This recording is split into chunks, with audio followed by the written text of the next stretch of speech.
Hey guys, this is OddOneGaming. This is going to be another Raid Shadow Legends video.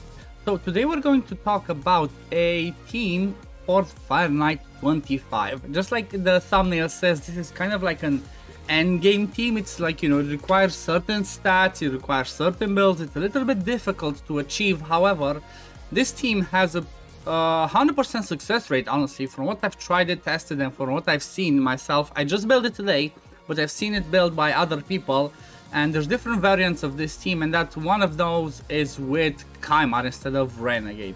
The whole idea behind this team is using the usual seer to clear the waves, and you know, everybody else for the sake of damage. And basically you want, for the sake of damage, something that's going to make the boss part of the Fire Knight faster, because if everything falls into sync properly and you know, you use all of those skills and you have high enough damage to one-shot the waves, then it's all down to how fast can you actually kill the wave over here. So for example, let me just see. Okay, this was an interesting one I'm gonna keep. So the whole idea is, it requires, like I said, it requires pretty strong gear. Like even me, I don't sometimes one-shot this Nether on the first wave, or sometimes it's a Gnarlhorn. That's the only one that poses a threat for me. And then on the second wave, I'm normally pretty fine because I do enough damage and Seer just one-shots them. It's all about also achieving those speeds. This is a little bit more of like an endgame showcase, I guess, because like I said, it requires high gear, it requires high stats, and it requires certain champions. And this is sort of like a variation of the team that I used to do. And I already have a video on that, which I'm going to pin either over there or over there on that side. It's a variation of the team that I had with using helmet normally in this team, but this one is using actually a Royal Guard instead of helmet for the sake of extra damage on the boss part, which should normally make it faster because you see the damage that we do in there. Like the average time of this team is even better than the previous one. The previous one I had like somewhere between 1 minute, which used to be my best time, and 1 minute and 20 seconds, depends, you know, variations and stuff like that. However, this one has a higher success rate of like shorter times, and it's also has a chance to take me under 1 minute, but I'm not quite there yet with the build because even I don't have that gear. I don't have the best gear in the game, but I have good enough gear. So let me just show you the presets about this team. I'm gonna show you the builds, and again I'm gonna keep explaining how this one actually goes. And honestly, this type of team is a little bit easier to build because now with the advanced AI compared to when this type of team came out, like this team was called the Fire Knight 25 Ron team. The guy named Ron, that's I think used to be in Mad, I'm not sure if he still plays or not, came up with this team, and it's kind of revolving around using Royal Guard for his lead and his slams for the waves, and then for the boss part for his trip, for his 4-hitter. So the presets are as follows. Let me move myself a little bit here. So Royal Guard on the first wave, open with a takedown. On the second wave, normally he's gonna start with the A3, then do this one, but let's prioritize the takedown as well. However, because there's gonna be decreased defense, he's almost always gonna do this. He's gonna start with the A3, then do A2, then this one's gonna be reset by Seer, so you have it back on the boss part, and you wanna make sure you open with this one, okay? Then, I mean, I could even do like this. I could even open and then do not use, but it's not gonna be a case like that. Then Allure, you can let her do whatever. I usually prefer to open with the A2, same thing, A2 here, because it's a double hitter, it can do extra damage. Don't really care about decreased defense or the sleep in there because you already have the decreased defense from Ghostborn. So Allure just does her usual stuff, and then on the boss part you log the A2 and A3 only while they're doing the A1. There's something that's going to be really interesting, and I will want to do myself is, if I'm going to get an awakening for Allure, I will be using the rare awakening called Phantom Touch, that basically gives you a chance to do bonus damage for each hit. That's multiplied, it's like 2 damage I think, but the bonus damage is like 5 times the attack. So because she has high attack, the 5k attack, imagine the damage she can do. If it procs 3 times, that's 25,000 damage per hit. Times 3, that's a lot of damage in there. Also, another fun thing that Mastery does is, if you proc it, it also counts as an extra hit on the shield, as I've seen it happen with Renegade, because when she does her A2 on the boss, it's 3 hits, and then when that one procs, it's the 4th hit, and the shield is already down. But yeah, these are the presets for Allure. Then Renegade, open with the A1. I want to keep the A2 for the sake of the boss part, so it's a triple hitter on the on the boss, on the shield. But the reason why I specifically want Renegade to be on the first wave faster than Seer is because it's also relying on the buffs that we have for Seer. This team is predicated on 1, having high enough gear, and 2, you want bloodshield rings or accessories, not necessarily rings, on Royal Guard, Allure, Renegade, and Ghostborn. That's really important. Otherwise, this one's kind of hard to do unless you have insane damage on Seer. So Renegade's presets, open with the A1 on the first round. Second round, make sure she does this one. And honestly, I could even lock this. She's not gonna get another turn, but just in case, let me lock the A2 just to be sure she doesn't use it. And then on the boss part, open with this one, and then priority the A3. Another thing that you can do to maybe like give yourself some more good RNG is maybe, apart from the 1 bloodshield accessory, you can even try to put refresh gear on them, so they have a chance to reset their main skills, and you know, for a chance of doing that even faster run. For Seer is pretty simple. Karma Bomb priority on the first wave, Karma Bomb priority on the second wave. Even make sure she opens with this, because if I'm ever gonna put, again, like I mentioned, a refresh accessories on my Seer, I want to make sure she doesn't straight up do the Karma Burn on the second wave. She needs to open with the A2 so that we get the chance to put the decreased defense and everything else with everybody else. Then on the boss part, same thing, open with the A2 and then prioritize the A3. I tried to disable the A2 after I open with it, but it seems it's actually better to have the weaken on the boss, because we do more damage with everybody else's hits. If you lock this after you open with it, because you open on the shield itself and you don't hit with it, then you're not gonna have the weaken, and obviously everybody else is gonna do less damage. Ghostborn, open with the A3 and then lock it, even though he's not gonna get another chance to use it. But again, refresh if you have it, open and lock it. So I'm trying to give, you know, ideas of half the team and how you might use it yourself for later on, depending on what gear you have. Then the second wave, same thing. This is one's priority. He's gonna open with whatever. Then on the boss part, you wanna make sure you open with the A2. The whole idea of how this team actually works is when you get to the boss part, you use with everybody apart from Allure, you use any other skill but the A1. So Ghostborn used the A2, Seer used the A2, Renegade the A2, Royal Guard the A3, which is a 4-hitter on the shield. And then Allure does whatever. The reason for that is, let's run it again so I can show you exactly why. The reason for that is because of the, let's say, for the sake of reliability, you have everybody in the team have Evil Eye. The only one that you don't really care about is having Evil Eye on Allure, but everybody else you want to have that Evil Eye in there, because guess what? After you take down the shield, everybody's going to do their A1. So let's do it 1 time speed. So she starts with the A1. Okay, let me move myself here. Then A2, A3, A2, A2, triple hitter. Boom, we even proc that one. Shield is down, so A1, no Evil Eye. But here, watch. Evil Eye, decreased turn meter.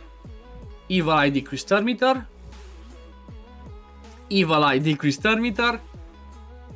Then when Renegade comes as well, Evil Eye, decreased turn meter. So we have enough reliability that we keep the turn meter low because of the fact that we have this the mastery on everybody else. That's extremely important for the sake of reliability. You don't 100% necessarily need it, but it helps you a lot for the sake of reliability. Maybe if you don't have Evil Eye on everybody, you might actually have a high chance of losing, because maybe she's not gonna keep the turn meter low on her own. But guess what? You have Royal Guard that helps with the A3 as well, because that one has the chance to deplete turn meter and place the decreased speed in there. So look at this, 116, because obviously it was on the slower. This was on slower. It was a 1 time speed. Let me show you the builds that I have. So Ghostborn I have in immunity, because I realized that difference between immunity and savage is, maybe my savage was not good enough, but having an immunity on Ghostborn makes it more reliable because it gives extra damage to Seer's Karma Burn. The more buffs you have, the more you can burn with Seer and do extra damage. These are the Ghostborn stats, because you obviously want Ghostborn to always go first and place a decreased defense. Again, 100% crit rate. I have accuracy in his build because I want him to land the decreased defense on the A1 as well, so we have it on the boss once we take the shield down. You can even play without the decreased defense, because the decreased defense on his A3 cannot be resisted. However, if you use him against magic, keep in mind he can weak hit. Then the masteries that we have are these ones. I honestly took lasting gifts for the sake of, you know, a chance of extending that increased attack that Ghostborn also plays on his decreased defense, which again, it's a buff, and it also increases our damage for the boss part. And then down here, obviously down to War Master. Then Seer I have in Savage. These are her stats: 204, 100% crit rate, 293 crit damage. I could do it like a little bit more, but I guess it's good enough. I have some accuracy for the sake of the Evil Eye and for the sake of placing that weaken. And I don't even run Flawless Execution on her. I run War Master because, again, for the same reason, to do as much damage as possible and kill the boss as fast as possible. That's what basically makes this team faster. The waves is about 20 seconds, and everything else is how fast can we kill the boss. As you saw, I also went down with the Evil Eye, like I mentioned. Same thing I had for Ghostborn and Master Hexer for the like, just to use the last one, because you don't really care about extending the weaken because the boss should not have a turn. However, the whole idea with this one, the way that I have it is like this. She's 204 speed, but you want to have, for this specific way that I'm using, you want to have Whirlwind of Death from the offense tree to gain that extra 18 speed, because she's gonna be killing the first wave. She gains extra speed, and that's 18. That extra speed is like this: 200, it gets to 222 speed. After she gains the extra speed, guess what happens? Renegade is gonna be slower. So Renegade is faster on the first wave to do the A1 and have this one proc, and then on the second wave you don't really care about it because you have enough damage from everybody else and from Seer gaining extra damage from kill streak. So she should be enough. She will not need the extra bloodshield accessory for Renegade. Keep that in mind. That's like, everything here is really specific because you're trying to cut on the animations. You're trying to make everything as fast as possible, so obviously for the fastest time. I repeat, this is more of like a showcase. Mine's not even perfect. It's not 100%. Sometimes the Nether on the first wave survives because I don't do enough damage, but you know, it's an end game. It's an end game team, an end game build, and it's like, you know, it's a pretty fun one. Then I have my Allure again in immunity because of the extra buff, and I have her at over 280 speed. Maybe I could even lower this to like 270, 260. But I don't want to risk it. I want to make sure that she's as fast as possible to try and deplete the Terminator of the boss as fast as possible. I try to also keep her 100% crit rate and 330 accuracy for the reason of I'm using her for the Dark Fae as well.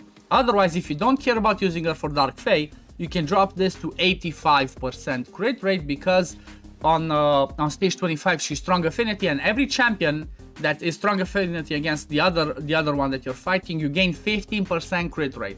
So if you want to specialize for this, you can give her 85% crit rate, 250 accuracy is more than enough, and then 280 speed and as much damage as possible. Then these are the Masteries I use on her. Obviously you want Giant Slayer because she has a triple hit on A1. Evil Eye here doesn't really matter, just like, you know, support tree because whatever extra helps. And like I mentioned, for the blessing, when I'm gonna get hopefully something for it, I want Phantom Touch because it has a chance of inflicting bonus damage, you know, for each hit. And because she has a triple hit, I haven't tested myself, so I'm not 100% sure, but I think for each hit, there's a chance that she procs this one. So that could be insane, which is straight up 5 times her attack as extra damage, which obviously can be huge because her damage is not too crazy. Royal Guard, this one specialized, like I mentioned, for this dungeon. He has only 85% crit rate because he gains that extra 15 because we're going against Spirit. 250 accuracy for the sake of landing his decreased speed and turn meter decrease on the A3. And then straight up damage in Savage and Cruel. So this is what I managed to get him.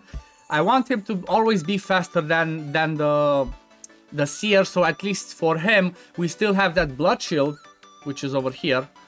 Unfortunately, it's an HP one. I would have preferred if this was an attack.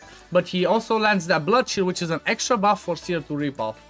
Then when it comes to this side, I took specifically the same, almost the same Masteries, if not the same Masteries that I have for Royal Guard, that I have for Seer, I took for Royal Guard. And that is this one. 5% extra damage when attacking with full HP. 8% extra damage on the first hit. That's specifically for the first wave because that's the one that you have problem. And then this one, bringing down higher damage against people who have more max HP. Methodical is like whatever. And then again, War Master. You want to do as much damage as possible on the first wave to one-shot it because that's the one that's with problem. And then on the support tree, I like Sniper and Master Hexer because it's not 100% chance to land his decreased speed on the A3, but it's 75% chance. So in case you're gonna use him in other content, maybe with this build you can try and like this. I could even try and have a look if I can get him 100% and maybe use him on lower level Hydras with this build. That could be an interesting test, even though he's a little bit squishy, should be pretty fine. And then the last one, Renegade, like I said, I already have a Phantom Touch on her because obviously her being rare, I can only go for rare ones, so I'm not sure if there's any other one that's better. Phantom Touch is straight up bonus damage, maybe Hero Soul, but again, it would be only 0.5% damage for each enemy, which is going to be only the boss, so, you know, it's not really worth it. Phantom Touch is the way to go. She's in a shield set because, again, shield set is like buff for every single one of your team. That's 5 buffs straight up. And then bloodshield again, because the shield set and the bloodshield are 2 different types of shields. The shield set is the one that looks like you know, like a shield with a cross on it, and that's on for 3 turns.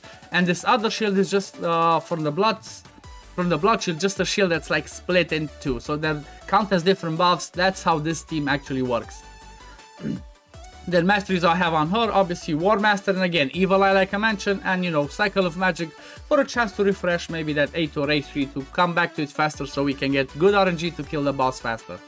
But yeah, this is the video, this is gonna be the team and the video for today. Hope you enjoyed it. Like I said, again, this is an endgame showcase. It requires endgame gear. Like I said, it's Savage with high crit damage, as you saw. This one Savage plus Cruel, 2 immunities with high speed and high damage. So, you know, it's not as easy to achieve, but it's a fun team, you know. So if you're trying to push your team to the limits, this is one of the teams that you could use. There's another variation with Kaimar that works kind of same with as the Renegade one. Maybe that one can be a little bit faster, but I don't have a Kaimar to show it for myself. I do have, if I remember correctly, I do have a video on that team, and if I do have it, I'm gonna pin it again in one of the 2 places, because I usually have a video there and there. So I'm gonna have the video on the team that I used before with Helmet instead of Royal Guard, which is roughly the same speed, just a little bit slower, maybe easier to achieve stats, and then the one variation with Kaimar of this team. But yeah, it's gonna be interesting to test more with the blessings and all that. Just I need to awaken my champion so I can get those blessings for extra damage on the boss part to kill it faster. But this is gonna be for the video, guys. It was a long one. If you do enjoy my content, don't forget to like and subscribe, and I'm gonna see you in the next one. Peace, love, take care everyone. Bye guys.